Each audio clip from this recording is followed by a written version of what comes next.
உலக ரட்சகருமாகிய இயேசு கிறிஸ்துவின் திருநாமத்தில் உங்கள் யாவருக்கும் ஸ்தோத்திரங்களையும் அன்பின் வார்த்தைகளையும் தெரிவித்துக் கொள்கிறேன். இந்த ஜூன் மாதத்தில் முதலாவது தேதியில உங்களை சந்திப்பதில் நான் மிக்க மகிழ்ச்சி அடைகிறேன். ஆண்டவர் நமக்கு இந்த ஜூன் மாதத்துல என்ன வாக்குத்தத்தம் கொடுக்கிறார் என்பதை குறித்து நாம் சற்று நேரம் தியானிப்போம். என்னோட திருமறை பகுதியை திருப்பிக் கொள்ளுங்கள். உபாகமம் 4வது அதிகாரம் 31வது வசனம் என்ன சொல்லப்படுகிறது சொல்லி நான் வாசிக்கிறேன், கவனியுங்கள். உன் தேவனாகிய கர்த்தர் இரக்கமுள்ள தேவனாய் இருக்கிறபடியா அவர் உன்னை கைவிடவும் மாட்டார், உன்னை அழிக்கவும் மாட்டார். உன் பிதாக்களுக்கு தாம் ஆணையிட்டு கொடுத்த உடன்படிக்கையை மறக்கவும் மாட்டார்.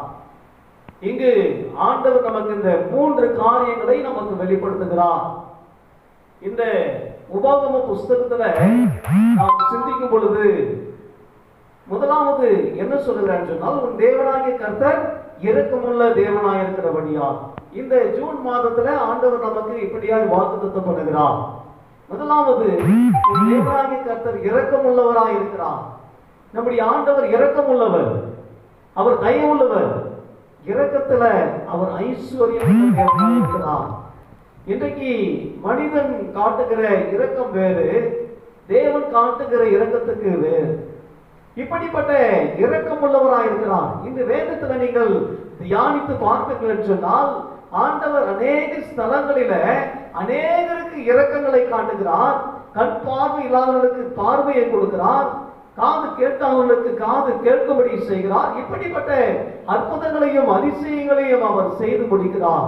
அருமையான தேவனுடைய பிள்ளைகளே, இன்றைக்கு நம்முடைய வாழ்க்கையில அவர் இரக்கமுள்ள தேவனாய் இருக்கிறார். இங்கு மோசேயின் ஆகமங்கள் என்று சொல்லி நாம் சொல்லுகிறோம். அப்படிப்பட்ட ஆகம புஸ்தகத்துல அதற்கு முன்பதாய் 2 காரியங்கள் சொல்லப்படுகிறது. முதலாவது நீங்கள் பார்த்தீர்கள் சொன்னால் 29வது வசனமோ 30வது வசனமோ நாம் இதை ஃபாலோ பண்ணும் போது, அதன்படி நடக்கும் பொழுது ஆண்டவர் நமக்கு இப்படிப்பட்ட 31வது வசனம் நமக்கு ஆண்டவர் ஆசீர்வாதமாய் மாற்றி தருவார். 29வது வசனம் என்ன சொல்லப்படுகிறது என்று சொல்லி சிந்திக்கும் போது வாசிக்கிறேன், கவனிங்க. அப்பொழுது அங்கே இருந்து உன் தேவனாகிய கர்த்தரை தேடுவாய், உன் முழு இருதயத்தோடு முழு ஆத்மாவோடும் அவரை தேடும் போது அவரை கண்டடைவாய். நாம் செய்ய வேண்டிய காரியம் என்ன? முதலாவது, இப்படிப்பட்ட நீ ஆசீர்வாதம், தேவனுடைய இரக்கம் உனக்கு வேண்டும் என்று சொன்னால் நீ முதலாவது என்ன செய்ய வேண்டும்? நீ என்ன செய்ய வேண்டும் என்று சொல்லி ஆண்டவர் இங்கு சொல்லுகிறார். முதலாவது, உன் முழு இருதயத்தோடும் உன் முழு ஆத்மாவோடும் நீ அவரை தேடும் போது அவரை கண்டடைவாய். முதலாவது நீ அவருடைய முகத்தை தேடணும். அவருடைய முழு இருதயத்தோடும் முழு ஆத்மாவோடும் நீ கர்த்தரை தேட வேண்டும். கர்த்தரை தேடாமல் நீ எந்த ஆசீர்வாதங்களும் பெற்றுக்கொள்ள முடியாது. தேவனை தேடாமல் உங்கள் வாழ்க்கையில எந்த உயர்வுகளும் நீ பெற்றுக்கொள்ள முடியாது. ஆகவேதான் ஆண்டவர் சொல்லுகிறார், முதலாவது உன் முழு இருதயத்தோடும் முழு ஆத்மாவோடும் நீ ஆண்டவரை தேட வேண்டும் என்று சொல்லி இங்கு சொல்லுகிறார். ஆண்டவர் எதிர்பார்க்கிறார். அருமையானவர்களே, இன்றைக்கு நாம் இப்படிப்பட்ட இந்த லாக்டவுன் எத்தனை பேர் நம்ம ஆண்டவரை தேடிக் கொண்டிருக்கிறோம்? எத்தனை பேர் நம்ம ஆண்டவரை ஆராதித்து வருகிறோம்?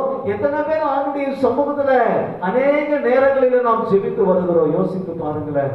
இன்றைக்கு நம்முடைய வாழ்க்கை நாம் எப்படி வாழ்ந்து கொண்டிருக்கிறோம் என்பதை சிந்திக்கும்படியாக ஆண்டவர் நமக்கு இப்படிப்பட்ட காரியங்களை நமக்கு கற்றுக் கொடுக்கிறார். ஆகவே முதலாவது நாம் செய்ய வேண்டியது என்ன? நீ முதலாவது கர்த்தரை முழு இருதயத்தோடு முழு ஆத்மாவோடும் நீ அவரை தேடும் போது நீ கண்டடைய முடியும்.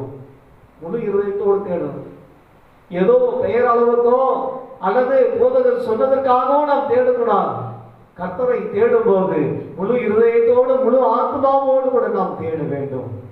அருமையானவர்களே, அப்படி தேடும் போது நிச்சயமாய் அவர் இரக்கமுள்ளவராக இருந்து உன் வாழ்க்கையில இரக்கத்தை காண்பிக்க அவர் வல்லமையுள்ளவராக இருக்கிறார். அது மாத்திரமல்ல, நீ முதலாவது செய்ய வேண்டியது முழு இருதயத்தோடு முழு ஆத்மாவோடும் தேடும் போது நீ கண்டடைய முடியும். இரண்டாவதாக நீ என்ன செய்ய வேண்டும் என்று சொன்னால், நீ வியாகுலப்பட இவைகள் எல்லாம் உன்னை தொடர்ந்து பிடிக்கும் போது கடைசி நாட்களில் உன் தேவனாகிய கர்த்தருக்கு திரும்பி அவர் சத்தத்திற்கு கீழ்ப்படிவாயானால், 30வது வசனம், உபாகமம் 4:30 சொல்லப்படுகிறது, உன் தேவனாகிய கர்த்தரிடத்தில் திரும்பி அவர் சத்தத்திற்கு நீ கீழ்ப்படிவாயானால், அவருடைய சத்தத்துக்கு நாம் கீழ்ப்படிய வேண்டும், அவருடைய சத்தத்தை நாம் கேட்க வேண்டும். அவருடைய சத்தத்தை நாம் எத்தனை பேர் உணர்ந்தவர்களா இருக்கிறோம்? அவருடைய சத்தத்துக்கு எத்தனை பேர் நாம் செவி கொடுக்கிறோம்? அவருடைய உணர்வுகள் நமக்கு இருக்கிறதா? அவரை தேடக்கூடிய உணர்வு இருக்கிறதா? அவரை நோக்கி கூப்பிடுவதற்கு உனக்கு உணர்வு இருக்கிறதா? யோசித்து பார்க்க வேண்டும். யோசித்து பாருங்க அருமையான தேவ பிள்ளைகளே, இன்றைக்கு அவருடைய சத்தத்துக்கு நாம் கீழ்ப்படியும் போது ஆண்டவர் நமக்கு என்ன ஆசீர்வாதங்கள் வைக்கிறார் என்று சொல்லி சிந்திப்பீர்கள் என்று சொன்னால், இந்த உபாகமம் 4வது அதிகாரத்துல 31வது வசனம் நமக்கு முழுவதுமாக இந்த ஆசீர்வாதங்களை கொடுக்கிறார். அது என்ன ஆசீர்வாதங்கள் என்று சொல்லி பார்த்தீர்கள் என்று சொன்னால், உன் தேவனாகிய கர்த்தர் முதலாவது இரக்கமுள்ளவராய் இருக்கிறார். இரக்கமுள்ள தேவனாய் இருக்கிறபடியால் அவர் என்ன பண்ண மாட்டார்? உன்னை கைவிட மாட்டார். அவரை நம்புகிறவர்களை ஆண்டவர் கைவிடுவதில்லை. அவரை நம்பி ஜீவிக்கிறவர்களை ஆண்டவர் ஒருபோதும் கைவிடுகிறதில்லை. அவரை நம்பி வாழும் போது, அவரை நம்பி ஜீவிக்கும் போது உன் வாழ்க்கையில எல்லா ஆசீர்வாதங்களையும் அவர் கொடுக்க வல்லமையுள்ளவராக இருக்கிறார். அருமையான தேவ பிள்ளைகளை, யோபுவின் புஸ்தகத்துல நாம் வாசிக்கிறோம். யோபுவின் சரித்திரம் எல்லாருக்குமே தெரிந்ததுதான். அந்த யோபுடைய வாழ்க்கையில அவன் கர்த்தரை மாத்திரம் நம்பி வாழ்ந்தான். கர்த்தரை மாத்திரம் நம்பி இருந்தான். அவன் தன்னுடைய மனைவி பேச்சு கூட கேட்கப்படவில்லை.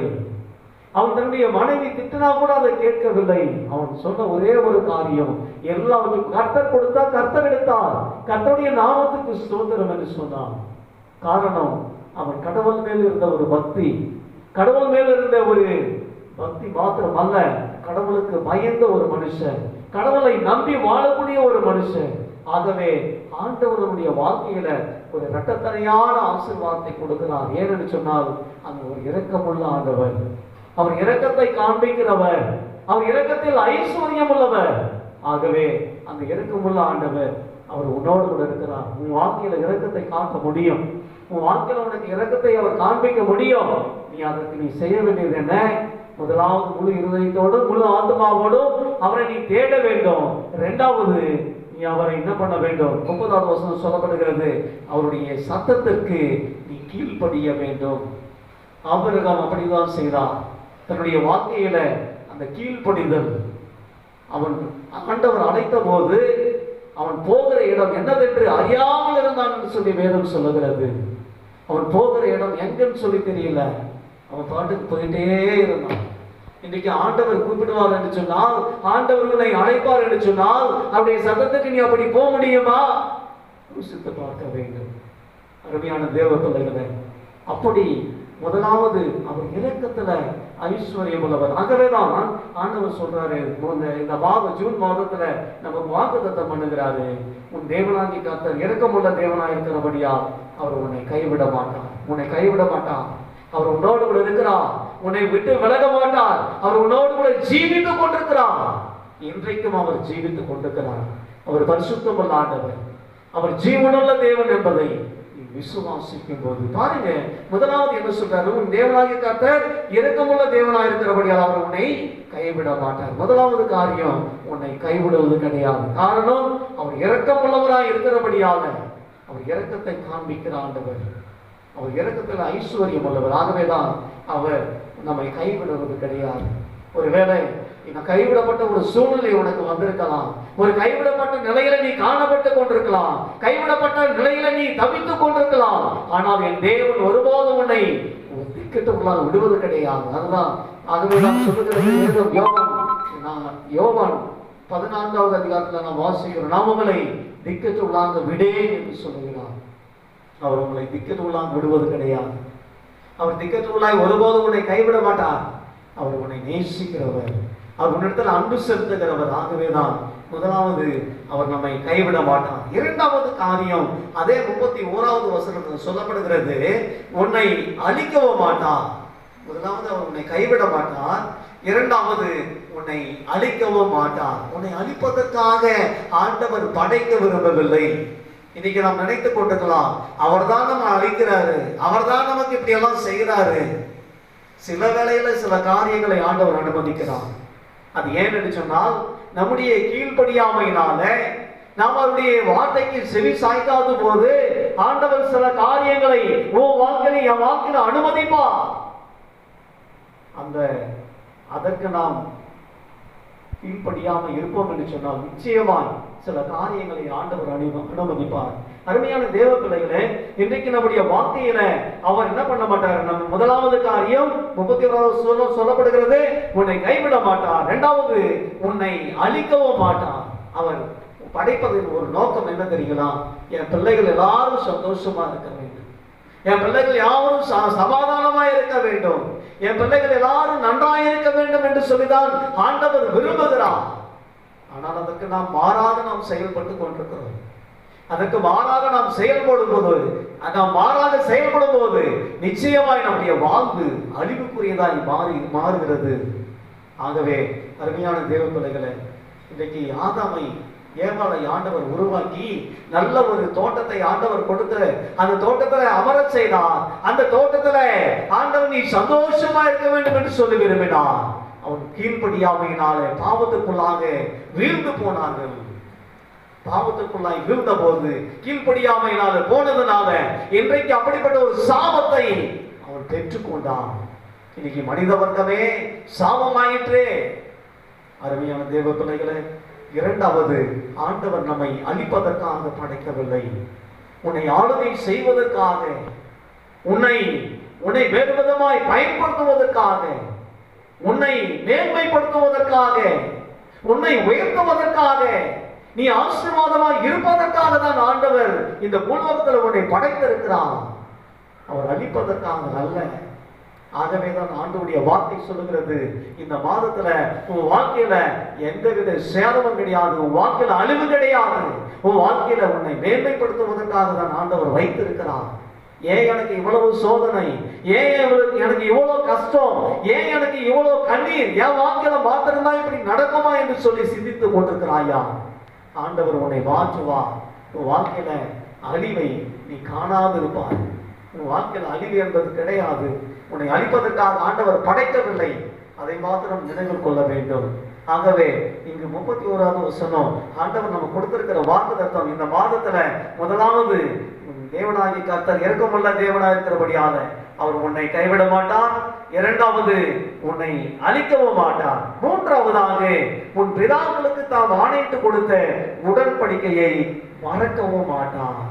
பாருங்க, மூன்றாவது, உன் பிதாக்களுக்கு ஆணையிட்ட ஆணை என்ன பண்றதுல மறப்பது கிடையாது. ஆணையிட்டு கொடுத்த உடன்படிக்கையை ஆண்டவர் மறப்பது கிடையாது. ஆண்டவர் ஆபிரகாமுக்கும் ஈசாக்கு யாக்கோபு இவர்களை ஆசீர்வதித்த ஆண்டவர், அவர் ஆசீர்வதிக்கிற தேவன். அவர்களுக்கு ஆணையிட்டு கொடுத்தார், உன் சந்ததி ஆசீர்வதிக்கப்படும், உன் சந்ததி வானத்தின் நட்சத்திரங்களை போலவும் பூமியிலே இருக்கிற மணலை போலவும் உன் வாழ்க்கை ஆசீர்வாதமா இருக்கும். அப்படியா உன் வாழ்க்கை பெருக பண்ணுவேன், உன் வாழ்க்கையை ஆசீர்வதிப்பேன் என்று சொல்லி ஆண்டவர் வாக்குத்தத்தம் பண்ணினார். ஆகவே ஆண்டவர் அழிப்பதற்காக அல்ல. மூன்றாவதாக, ஆண்டவர் அங்கு சொல்றாரு, அந்த உடன்படிக்கையை நான் மறுப்பது கிடையாது. அவர் சொன்னதாய் செய்கிறவர். இன்னைக்கு மனுஷன் சொல்லுவான், நான் செய்ய மாட்டான். ஆனால் ஆண்டவர் அப்படி அல்ல. உன் வாழ்க்கையில சொல்லுவார் என்று சொன்னால் அதை நிறைவேற்றக்கூடியவர். ஆகவே அவர் உன் வாழ்க்கையில நிறைவேற்றுவார். உனக்கு சொன்னதை தீர்மானமும் அவர் நிறைவேற்றுவார். அந்த உடன்படிக்கையை ஆண்டவர் மறப்பது கிடையாது. அந்த உடன்படிக்கை எப்பொழுதும் ஆண்டவர் நினைத்து அதை ஆசீர்வதிப்பார் என்பதில் சந்தேகமே இல்லை. அருமையான தேவ பிள்ளைகளை பாருங்க, மூன்றாவது காரியம் ஆண்டவர் என்ன சொல்லுகிறார்? 31வது வசனத்துல, உன் பிதாக்களுக்கு தாம் ஆணையிட்டு கொடுத்த உடன்படிக்கையை மறக்கவும் மாட்டான். உன் வாழ்க்கையில ஆணையிட்டு கொடுக்கிற ஆசீர்வாதங்கள், உனக்கு கொடுக்க வேண்டிய எல்லா நன்மைகள் எல்லாம் உனக்கு கடந்து வரும். உனக்கு கிடைக்க வேண்டிய ஆசீர்வாதங்கள் கடந்து வரும். உன் வாழ்க்கையில வர வேண்டிய நன்மைகள் கடந்து வரும். உனக்கு எதிராய் உனக்கு என்ன தடை செய்தாலும், உனக்கு விரோதமாய் எழும்புகிற காரியங்கள் எல்லாம் ஆண்டவர் மாற்றி போடுவார். எப்பொழுது என்று சொன்னால், நீ அவரை முழு இதயத்தோடு தேடும் போது, முழு ஆத்மாவோடு தேடும் போது, அவருடைய வார்த்தைக்கு நீ கீழ்ப்படியும் போது, அவருடைய வார்த்தைக்கு நீ செவி சாய்க்கும் போது, நிச்சயமாய் உன் வாழ்க்கையில் இந்த ஆசீர்வாதங்களை கொடுப்பார், நிறைவேற்றுவார் என்பதில் எந்த விதமான சந்தேகம் இல்லை. அருமையானவர்களே, இன்றைக்கு நம்முடைய வாழ்க்கையில ஆண்டவர் இந்த 3 காரியங்களையும் இந்த மாதத்துல உனக்கு நிறைவாய் மாற்றி கொடுப்பார் என்பதில் எந்த விதமான சந்தேகம் இல்லை. பாருங்க, முதலாவது என்ன சொல்றார்? அவர் இரக்கமுள்ளவராய் இருக்கிறபடியாக அவர் உன்னை கைவிட மாட்டார். இரண்டாவது, உன்னை அழிக்கவும் மாட்டார். மூன்றாவதாக, தாம் ஆணையிட்டு கொடுத்த அந்த உடன்படிக்கையை அவர் மறக்கவும் மாட்டார். ஆகவே நாம் ஆண்டுடைய சமூகத்துல ஒப்பு கொடுப்போம், ஆண்டுடைய சமூகத்துல கேட்போம், ஆண்டவரே எனக்கு இந்த ஜூன் மாதத்துல நீர் எனக்கு இப்படிப்பட்ட ஒரு வாக்குத்தத்தத்தை கர்த்தர் கொடுத்தீரே, ஆண்டவரே இந்த வாக்குத்தத்தின் வழியாய் ஆண்டவரே நீர் எங்களோடு கூட பேசும், ஆண்டவரே இந்த வாக்குத்தத்தை எங்களுக்கு நிறைவாக்கி தாரும் என்று சொல்லி ஆண்டுடைய சமூகத்துல அப்படியே ஒப்பு கொடுப்போமா? அப்படியே கண்களை மூடி ஆண்டுடைய சமூகத்துல நம்மை தாழ்த்தி அர்ப்பணிக்கலாம். மகா பரிசுத்தமுள்ள ஆண்டவரே, நன்றியோடு உம்மை துதிக்கிறோம், உம்மை ஸ்தோத்திரிக்கிறோம். ஆண்டவரே, என்னுடைய ஈசிஐ எம்ஜிஆர் நகர் திருச்சபை ஆண்டவரே, நீர் வாக்கு கொடுத்த ஆண்டவரே தேவன் தகப்பனே, ஆண்டவரே வாக்குகளை நிறைவாக்குகிறவர், ஆண்டவரே வாக்குக்கு ஆண்டவரே பதில் கொடுக்கிற தேவன் தகப்பனே நீர். ஆண்டவரே இந்த மாதத்துல நீர் வாக்குத்தத்தம் பண்ணினது போல உபாகமம் 4வது அதிகாரத்துல ஆண்டவரே 31வது வசனம் சொன்னது போல ஆண்டவரே உன் தேவனாகிய கர்த்தர் இரக்கமுள்ள தேவனாய் இருக்கிறபடியால் அவர் உன்னை கைவிட மாட்டார், உன்னை அழிக்க மாட்டார், உன் பிதாக்களுக்கு ஆணையிட்டு கொடுத்த உடன்படிக்கையை மறக்க மாட்டார் என்று சொல்லி எங்களுக்கு வாக்குத்தத்தம் பண்ணியிருக்கிறீர். ஆண்டவரே, இந்த வாக்குத்தத்தின் வழியாய் தேவன் எங்களோடு கூட பேசியிருக்கிறீர், உமக்கு ஸ்தோத்திரம். ஆண்டவரே, இந்த வார்த்தையின் வழியாய் எங்களை போஷித்தருளும், எங்களை நினைத்தருளும். ஆண்டவரே, என்னுடைய தேசத்தில் இருக்கிற எல்லா பொண்ணை நோக்கி தேவன் விலக்கி காத்து ஆண்டவரே நீர் அழியாதபடி தேவன் பாதுகாத்துக் கொள்வீராக. உடைய வல்லமையுள்ள கரையங்களோடு கூட இருக்கட்டும், இரக்கமுள்ள கரையங்களோடு கூட இருக்கட்டும் சுவாமி. என்னுடைய திருச்சபையின் குடும்பங்கள் ஆண்டவரே, திருச்சபைகளுடைய எல்லா குடும்பங்களையும் தேவன் ஆசீர்வதியும், குடும்பங்களில நன்மைகள் பெருகட்டும், ஆசீர்வாதங்கள் பெருகட்டும், பெரிய காரியங்களை கர்த்தர் செய்வீராக. இயேசுவின் வழியாய் ஜெபிக்கிறோம் நல்ல பிதாவே, ஆமென், ஆமென். கர்த்தர் தாமே நம்மை ஒவ்வொருவரையும் ஆசீர்வதிப்பாராக. ஆமென்.